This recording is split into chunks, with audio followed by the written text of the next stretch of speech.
Hello everyone, today we are going to learn basic AutoCAD tips. Number one, how to repeat command.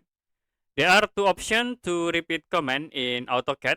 First, as example, I will draw circle. You can tap C, press enter, and I will create circle at this point.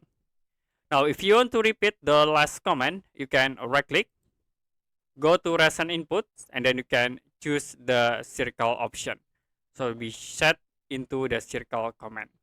The other option, you also can use the space buttons on keyboard. You can press space buttons and it will be repeat the last command. Example, I will create again in here a rectangle, press enter, and I will click at this point. The next to repeat, you can press space button on keyboard. Okay, that's it for basic AutoCAD tips. Number one, how to repeat command. If you have any question about tutorial, you can comment below this video.